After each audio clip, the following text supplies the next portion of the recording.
እሺ እንግዲህ አንድ የውጭ ሀገር ዜጋ የጀርባ ቦርሳውን አንግቦ በቱሪስት ቪዛ ወደ አንዲት አፍሪካዊት ሀገር ሲገባ በምናብ አስበው። አዎ ማለቴ ቱሪስት ሲባል ያው ታሪካዊ ቦታዎችን ለመጎብኘት ወይ ደግሞ ባህል ለማጥናት የመጣ ይመስላል አይደል? ልክ ነው። ግን ከጥቂት ሳምንታት በኋላ የቱሪስት ምንም አይነት የጉብኝት ማዕከል አካባቢ አይገኝም። ከዚህ ይልቅ ጫካ ውስጥ ገብቶ በሚሊዮን የሚቆጠር ዶላር የሚያወጡ ከባድ የማዕድን ማውጫ ማሽኖችን አሰማርቶ እናየዋለን። በተለይ ለዘመናዊ ቴክኖሎጂ እጅግ ተፈላጊ የሆነውን የሊቲየም ማዕድን ሲቆፍር ማግኘት የተለመደ ሆነዋል። በጣም እና ይሄ ድርጊት በዝምታና በድብቅ የሚካሄድ ዘመናዊ የአፍሪካ የተፈጥሮ ሀብት ቅርመት ነው። ከዚህም የባሰው አስደንጋጭ እውነታ ደግሞ ምን መሰለሽ? ያው በቱሪስት ቪዛ ገብቶ አካባቢውን ያመሳለው ግለሰብ በድንገት የተደራጁ የሽብር ቡድኖች ዋነኛ የገቢ ምንጭ እና የእገታ ሰለባ ሲሆን ማየታችን ነው። በአንድ በኩል ከቁጥጥር ውጭ የሆነ የሀብት ዘረፋ አለ፣ በሌላ በኩል ደግሞ ያንን ዘረፋ እንደ መልካም አጋጣሚ የሚጠቀሙ የታጠቁ ኃይሎች አሉ። በትክክል። እሺ፣ ይህንን ጉዳይ በጥልቀት እንመርምረው። በዛሬው የጥልቅ ዳሰሳ ዝግጅታችን ሁለት እጅግ ወሳኝ የሆኑ መረጃዎችን ይዘናል። አዎ፣ የመጀመሪያው መረጃችን ቢቢሲ ሞኒተሪንግ በ2025 በመላው አፍሪካ በውጭ ዜጎች ላይ ስለተፈጸሙ እገታዎች ያወጣው ጥልቅ ሪፖርት ነው። ልክ ነው። ሁለተኛው ደግሞ አፍሪካ ዲፌንስ ፎረም በናይጄሪያ ስላለው ህገወጥ የቻይናውያን ማዕድን ቁፋሮ ያቀረበው ትንታኔ ነው። የዛሬው ተልዕኳችን ታዲያ አንድ ቀላል የሚመስል ጥያቄ መመለስ ነው። አዎ፣ ይሄ የውጭ ዜጎች ህገወጥ የሀብት ብዝበዛ እና በሳህል ቀጠና እንዲሁም በናይጄሪያ የተባባሰ የመጣው የጸጥታ መደፈረስ እንዴት እርስ በርስ እንደተቆራኙ ማየት ነው። ታውቂያለሽ፣ ይሄን ማየት በጣም ወሳኝ ነው። ምክንያቱም ብዙ ጊዜ ዜናዎች ላይ እገታ ሲሰማ ዝም ብሎ በአጋጣሚ ወይም በፖለቲካዊ ምክንያት ብቻ የተፈጸመ ይመስላል። አዎ ልክ ነው። ነገር ግን እነዚህ ሁለት ሪፖርቶች በግልጽ የሚያሳዩን ነገር ቢኖር ይህ የዘመናችን ትልቁ የኢኮኖሚ ጦርነት መሆኑን ነው። ማለቴ የተፈጥሮ ሀብት ብዝበዛ፣ የመንግስት ተቋማት መዳከም እና ዓለም አቀፍ የሽብርተኝነት ፋይናንስ እንዴት በአንድ የማዕድን ማውጫ ጉድጓድ ውስጥ እንደሚገናኙ ነው የሚያሳየን።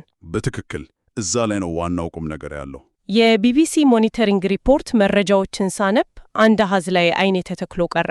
የትኛው አሃዝ ላይ? አስበው። ባለፈው የ2025 ዓመት ውስጥ ብቻ በአፍሪካ ከታገቱት የውጭ ዜጎች አጠቃላይ ቁጥር ውስጥ 40 በመቶ የሆኑት ቻይናውያን ናቸው። ዋው! 40 በመቶ ማለት እኮ ከግማሽ ትንሽ የሚጎርለው ነው። አዎ፣ የአንድ አገር ዜጎች ላይ ነው ያነጣጠረው። ማሰብ ያለብን እነዚህ ሰዎች የት ነው ያሉት የሚለውን ነው። አብዛኛዎቹ በማሊ ወርቅ አምራች በሆኑት የደቡብ ምዕራብ ክልሎች ውስጥ የሚንቀሳቀሱ መሆናቸው ሪፖርቱ በግልጽ አስቀምጧል። ታዲያ ለምንድን ነው ይህ አንድ የተወሰነ ቡድን ብቻ የዚህ ሁሉ ጥቃት ኢላማ ሆነው? የቢቢሲው የጂሃዲስት ሚዲያ ስፔሻሊስት የሆኑት ሚና አላሚ ይህንን በሚገባ ተንትኖቷል። ጉዳዩ ሆን ተብሎ የተከናባበረ ስልት ነው። ዝም ብሎ የዘፈቀደ አይደለም ማለት ነው። በጭራሽ። በሳህል ቀጠና የሚንቀሳቀሰው ጄኤንአይኤም ማለት ያው ጀማዓት ኑስራት አልኢስላም ዋል ሙስሊሚን የተባለው የአልቃይዳ ቅርንጫፍ የውጭ ማዕድን አውጪዎችን ዝም ብሎ አያገጥም። እነርሱም ያካሄዱት ግልጽ የሆነ የኢኮኖሚ ጦርነት ነው። ሀብቱ ከየት እንደሚወጣ፣ ማን ነው የሚያወጣውና ለዚያም ምን ያህል የካሳ ገንዘብ መክፈል እንደሚቻል በሚገባ ያውቃሉ። ያ ማለት እነዚህ ታጠቁ ቡድኖች ልክ እንደ መንግስት የራሳቸውን የግብር ስርዓት ዘርግቷል ማለት ነው አይደለ? አዎ፣ ሙሉ በሙሉ እንደዛ ማለት ይቻላል። ልክ ዘመናዊ የወርቅ አደን ሲካሄድ ጽንፈኛ ቡድኖቹ መንገዱን ዘግተው እገታውን እንደ ማባበያ ወይም የኃይል እርምጃ በመጠቀም የገንዘብ ማሰባሰቢያ እያደረጉት ነው። ልክ ነሽ። እንደውም ከቻይናውያን ቀጥሎ 15 በመቶ ድርሻ በመያዝ በሁለተኛ ደረጃ በብዛት የተጠቁት የሂንድ ዜጎች መሆናቸውን ሪፖርቱ ያሳያል። አዎ፣ ህንዶቹ ደግሞ በዋናነት በማሊ እና ኒጀር በኃይል አቅርቦትና ሲሚንቶ ዘርፍ የተሰማሩ ናቸው። በአጠቃላይ ሲደመር የማዕድን ዘርፉ 30 በመቶ የሚሆነውን የእገታ ኢላማ በመሆን ቀዳሚውን ስፍራ ይዟል።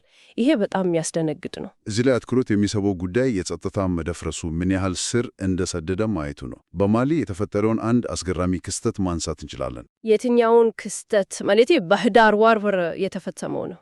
አዎ፣ በህዳር ወር ከተፈጸመው አንድ ከባድ የእገታ ክስተት በኋላ በማሊ ያለው የቻይና ኤምባሲ ምን እንዳደረገ ማየት በቂ ነው። ኤምባሲው ዜጎቹ ሕገወጥ የማዕድን ሥራዎቻቸውን ሙሉ በሙሉ ዘግተው አካባቢውን ለቀው እንዲወጡ አስቸኳይ ትዕዛዝ ነው ያስተላለፈው።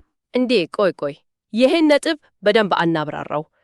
አንድ የውጭ ሀገር ኤምባሲ በቢሊየን የሚቆጠር ዶላር የሚያስገኝን ኢንቨስትመንት ጥላችሁ ውጡ ብሎ ሲያዝ የችግሩ ስፋት ከተራ የጸጥታ ስጋት እያለፈ ነው ማለት ነው። በትክክል የሀገሪቱ መንግሥት የውጭ ዜጎችን ደህንነት ማስጠበቅ አልቻለም ማለት እኮ ነው። ይሄ በማሊ ኢኮኖሚ ላይስ ምን አይነት መዘዝ ሊያመጣ እንደሚችል መገመት አይከብድም። የፖለቲካው አለመረጋጋት የፈጠረው ክፍተት ነው ለዚሁ ሁሉ መነሻ። በኒጀር ያለውን ሁኔታ ብንመለከትም ተመሳሳይ ነው። ከ2023 ወታደራዊ መፈንቅለ መንግሥት በኋላ ሀገሪቱ ከምዕራባውያን ጋር የነበራች ዲፕሎማሲያዊ ግንኙነት ተበላሽቷል። አዎ፣ እና ይሄ የፈጠረው የጸጥታ ክፍተት እገታው ወደ አዲስ ደረጃ እንዲሸጋገር አድርጎታል አይደል? አዎ። በጥር 2025 የተጠለፈችውን ኦስትሪያዊት ዜጋ ጨምሮ ታዋቂ የአውሮፓና አሜሪካ ዜጎች የተካተቱባቸው 5 ትልልቅ የእገታ ክስተቶች በኒጀር ተመዝግበዋል። አዎ እንግዲህ ዓለም አቀፍ ሚዲያዎች ብዙ በእነዚህ የምዕራባውያን እገታዎች ላይ ሰፊ ሽባርናን የሚያሰቱት የካሳ ጥያቄዎችም የዚያኑ ያህል ከፍተኛ ናቸው። ልክ ነሽ። የሚዲያ ሽፋኑን በምዕራባውያን ላይ ቢያተኩርም የችግሩ ዋና ማዕከል ግን ቀደም እንዳልነው በመሰረተ ልማት እና ማዕድን ማውጣት ላይ የተሰማሩት የቻይናና ሂንድ ዜጎች ላይ ነው። አሁን እዚህ ጋር አንድ ትልቅ ጥያቄ ይነሳ። የሳሄል ቀጠና እና እነዚህ አካባቢዎች ለውጭ ዜጎች ይሄን ያህል አደገኛ ከሆኑ እና ኤምባሲዎች ሳይቀሩ ዜጎቻቸውን ውጡ እያሉ ከሆነ እነዚህ ማዕድን አውጪዎች ወደ እነዚህ አደገኛ ቦታዎች እንዴት ሊገቡ ነው?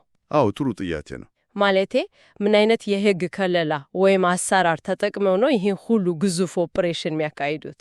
እዚህ ላይ ነው የችግሩ ዋነኛ ስር ወደሚታይበት ወደ አፍሪካ ዲፌንስ ፎረም ትንታኔ የምንገባው። መልሱ እጅግ አስደንጋጭ ነው። ታውቂያለሽ? ምንድን ነው እሱ? ብዙዎቹ የሚገቡት እኮ ማዕድን አውጪ ነን ብለው ሳይሆን የቱሪስት ቪዛ ተጠቀሙ ነው። እዚህ ላይ ነው ነገሩ እጅግ አስገራሚ የሚሆነው። አስቦ አንድ ግለሰብ ካሜራውን አንግቦ ቱሪስት ነኝ ብሎ ቪዛ አውጥቶ አየር መንገድ ይወርዳል።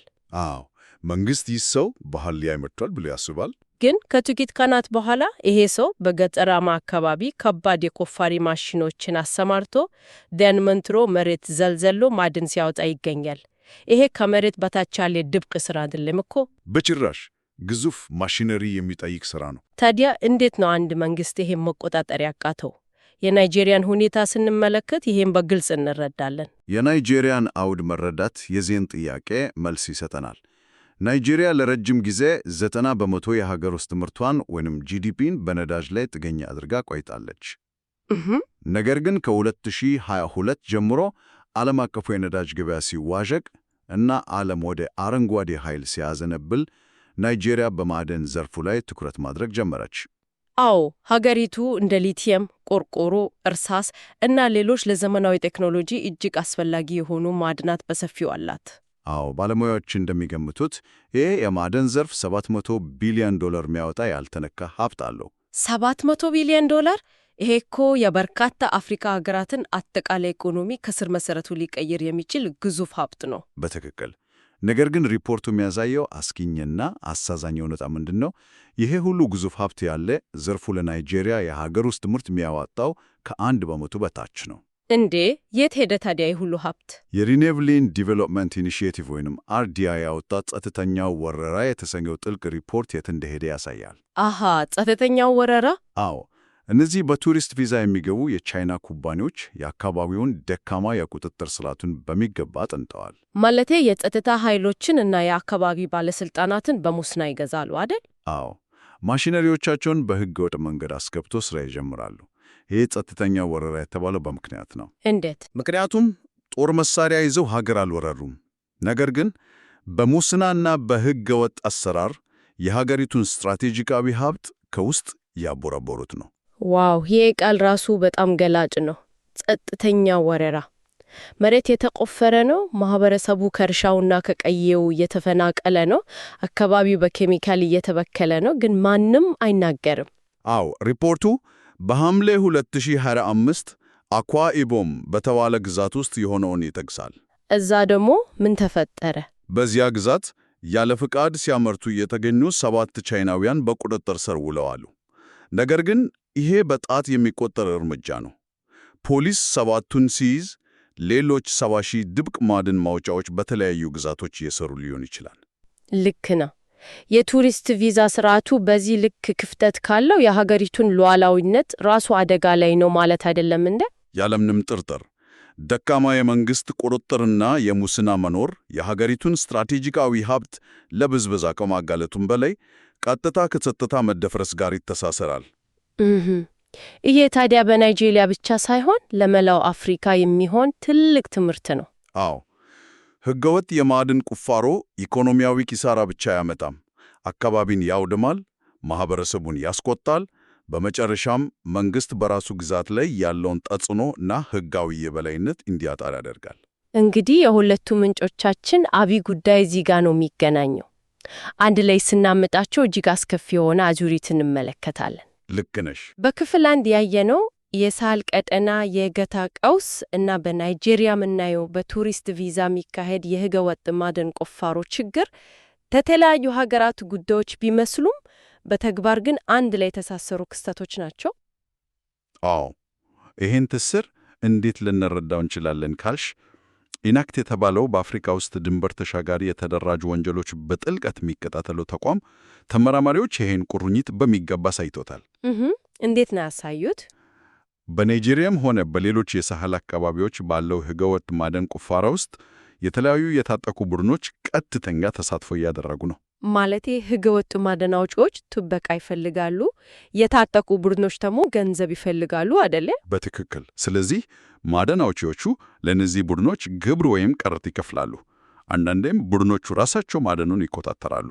ያ ማለት ቱሪስት ነን ብሎ የመጡት ህገወጥ ማዕድን አውጪዎች ወደ አካባቢው ይገባሉ።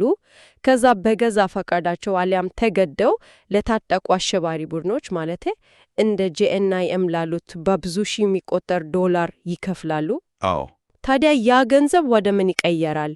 አሸባሪዎቹ የጦር መሳሪያ ለመግዛት ይጠቀሙበታል። ያ መሳሪያስ የት ይሄዳል? ተመልሶ በመላው የሳህል ቀጠና መንግስታትን ለማዳከም እና ተጨማሪ ሰዎችን ለማገት ያገለግላል። ምን አይነት አደገኛ አዙሪት ነው ባክ! እሱን ነው ምልሽ። እናም የዚህ አዙሪት ዋነኛ ሰለባ የሚሆነው ማን ነው ብለን ስንጠይቅ መልሱ በጣም የሚያሳዝን ነው። መጀመሪያ ላይ የጠቀስነው የአርዲአይ ሪፖርት እንደሚያስረዳው የሰው ልጅ መብት ጥሰቱ ከውጭ ዜጎች እገታ አልፎ የአካባቢውን ማህበረሰብ ክፉኛ ይጎዳው ነው። ዋው! በማዕድን ማውጫ ካምፖች ውስጥ ለሚደረግ የጉልበት ብዝበዛ እና ለሌሎችም አስገዳጅ ስራዎች ተብሎ የአካባቢው ሴቶችና ልጃገረዶች መታገታቸው በከፍተኛ ሁኔታ እየጨመረ መጥቷል። አዎ፣ ህገወጥ አሰራር ሲሰፍን በጣም ተጋላጭ የሆነው የህብረተሰብ ክፍል የመጀመሪያው ሰለባ መሆኑ አይቀርም። ታዲያ ይህን ማለቂያ የሌለው ጥፋት እንዴት ማስቆም ይቻላል ካልን የአርዲአይ ሪፖርት ይህን አዙሪት ለመስበር የሚያስችሉ ግልጽ የመፍትሄ ሐሳቦችን አስቀምጧል። ምንድናቸው መፍትሄዎች? አዎ፣ የመጀመሪያው እነዚህን ህገወጥ የውጭ ኩባንያዎችን በአግባቡና በማያዳግም ሁኔታ መቅጣት፣ እንዲሁም ያወጡትን ማዕድንም ሆነ የተጠቀሙበትን ማሽነሪ ሙሉ በሙሉ ማውረስ ነው። ልክ ነው። ሁለተኛው መፍትሄ በጣም ግልጽና መሰረታዊ የሆነው ነው። እሱም የቱሪስት ቪዛ አሰጣጥንና ቁጥጥሩን ማጥበቅ። አዎ፣ የኢሚግሬሽን ሰራተኞች እና የጸጥታ አካላት በሙስና ካልተዘፈቁ በስተቀር ቱሪስት ማዕድን ማውጫ ውስጥ ሊገኝ አይችልም። በትክክል። ሶስተኛው ደግሞ ኔስሪያ የተባለውን የናይጄሪያ ብሔራዊ የአካባቢ ጥበቃና ቁጥጥር ኤጀንሲን ማጠናከር ነው። ይሄ ተቋም ህጋዊ አቅም አግኝቶ እነዚህ አካላት ላደረሱት ከባድ የአካባቢ ውድመት ተጠያቂ ማድረግ አለበት። ይህን ጉዳይ ከሰፋው ዓለም አቀፋዊ አውድ ጋር ስናስተሳስረው የሚታየን አንድ ትልቅ ሐቅ አለ። የተፈጥሮ ሀብት ብዝበዛ፣ የሽብርተኝነት፣ የእገታ እና የትጥቅ ትግል ዋነኛ የፋይናንስ ሞተር እየሆነ መጥቷል። ደካማ የቁጥጥር ስርዓት፣ የተንሰራፋ ሙስና እና ቸልተኝነት ያለበት ሀገር ሀብቱን በነፃ መዝረፉ ሳያንሰው ለራሱ ህልውና እና ለመላው ቀጠናው ደህንነት አስጊ የሆኑ አሸባሪ ቡድኖችን ሳያውቀው ወይም እያወቀ በግደለሽነት እያስታጠቀ ይገኛል ማለት ነው። መዘዙ ከባድ ነው። መንግስታት ጠንካራ የህግ የበላይነት ካላረጋገጡ ይሄ በቢሊየን የሚገወት የማዕድን ዘርፍ ሀገርን ወደ ብልጽግና ከማምጣት ይልቅ ሀገርን ወደ ማፍረስ አቅጣጫ በፍጥነት የገፋት ነው። በትክክል። ታዲያ የዚህ ሁሉ ትርጉም ምንድን ነው? የዛሬውን ጥልቅ ዳሰሳ ስናጠቃልለው አድማጭ ሊገነዘበው የሚገባ አንድ ትልቅ ምስል አለ። ምንድነው እሱ? በአንድ በኩል ቁጥጥር የለሽ የሆነ የውጭ ዜጎች የሀብት ፍለጋ እና ብዝበዛ አለ። በሌላ በኩል ደግሞ የሀገራቱ እጅግ ደካማ የሆነ የመንግስት አሰራር፣ የቱሪስት ቪዛን የመሳሰሉ ክፍተቶች እና ሙስና አለ። ልክ ነሽ። እነዚህ ሁለት ሁኔታዎች ሲገጣጠሙ አፍሪካን የኢኮኖሚክ ብዝበዛ እና የሽብርተኝነት ሰለባ እያደረጓት ይገኛሉ። ህገወጥ ማዕድን አውጪዎቹ ራሳቸው ለጂኤንአይኤም እነ መሰል ቡድኖች እገታ ሲጋለጡ፣ አካሄዳቸው ደግሞ ቀጠናውን የሚያጠራምሱትን የእነዚህን ቡድኖች በገንዘብ እያስታጠቀና እያደለበ ይገኛል። ይህ ደግሞ ሁላችንንም ወደሚያሳስብ አንድ ወሳኝ ጥያቄ ያመጣናል። እሱ ምንድን ነው? አሁን ላይ ዓለማችንን ብንመለከት የአየር ንብረት ለውጥን ለመቋቋም ወደ አረንጓዴ ኃይል የተፋጠነ ሽግግር እያደረገች ነው። አዎ፣ የኤሌክትሪክ መኪኖች ምናምን በዝተዋል። ልክ ነሽ። ለኤሌክትሪክ መኪና ባትሪዎች፣ ለስማርት ስልኮች እና ለተለያዩ ዘመናዊ ቴክኖሎጂዎች እንደ ሊቲየም ያሉ ማዕድናት ፍላጎት ከመቼውም ጊዜ በላይ በከፍተኛ ደረጃ እየጨመረ ነው። አዎ፣ በጣም። ታዲያ አንድ ሰው እንዲህ ብሎ ሊያስብ ይችላል።